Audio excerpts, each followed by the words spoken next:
majority white? I've not heard of it. So is it majority white or something? I mean, well, the majority of a lot of these boarding schools, not only are they majority white, but they're also majority wealthy, right? So even if they are racially diverse, right, the average income bracket, right, like these are folks that the 1% where they would send their kids to. But the school you just mentioned, is that a predominantly white school back east? One of them, yes. Okay. Were you raised by both parents? Yes. Father and mother in the home? Yes. So did you cause as much problem having two parents at home as those kids did who did not have two parents at home? Well, again, I think that's not the case, right? Because some of that stuff is conflicting, right? So that would then put the blame on the one-parent household, and specifically black women, for doing that. And what's wrong with that? I wouldn't necessarily blame them for that, because I don't think that's the case. I think the issue, again, right, like the broader issue when we start looking at social systems and how systems play a role in this, right, is that when we start talking about raising, loving on, and making sure that black children grow up to be successful and full adults, right, like one of the broader issues is that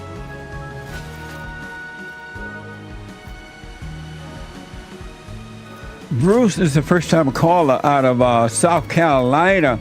Bruce, Happy Man History Month.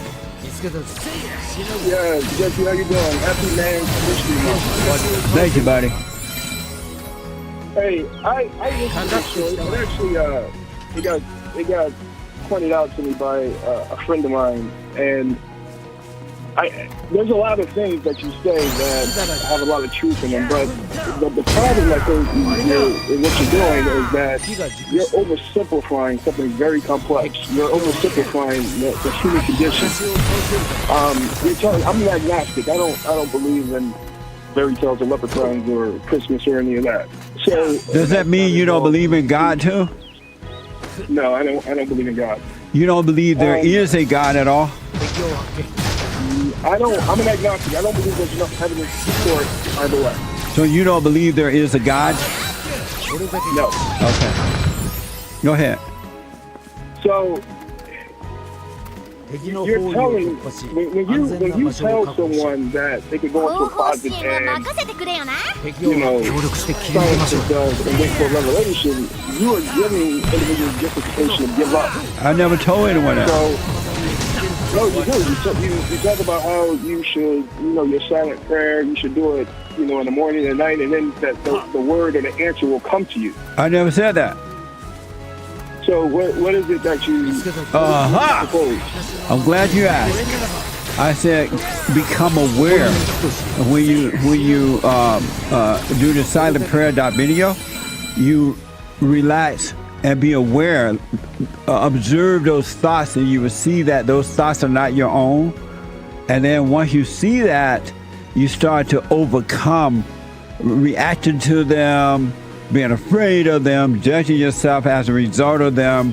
And once you see that those thoughts are not your own, the real you are looking at them, and it's God within you that is allowing you to see that, and He will reveal things to you. He will guide you. So why is it God? And why couldn't it be just you come to that conclusion on your own? Why does it have to be some external influence or catalyst? Because that's the way it's set up. Set up by who? By the Creator of all things. So you have to ask Him, why do you make it so I can do it myself? If you are go ahead. I'm sorry. What about evolution? What about empirical evidence? What about science? What about it? What I'm saying is it's overwhelmingly evidence that we weren't created. So, and how did you come into existence? Through a process. Well, how did your consciousness in your soul is like a flame. It's like a fire. Bruce, how did you come into the earth? Through my mother. And how did you make that happen? Through a process of chemical reactions and other things. So you decided one day I want to come into No, existence. I didn't decide. I'm gonna come I through didn't my decide mother, so I'm gonna take some chemicals and make it happen. No. I didn't decide anything. But this is where you break down that. So because you don't know. I'm asking you, how did you come into existence? I told you there's a process. What was My your mother and my process? What father was did. your process?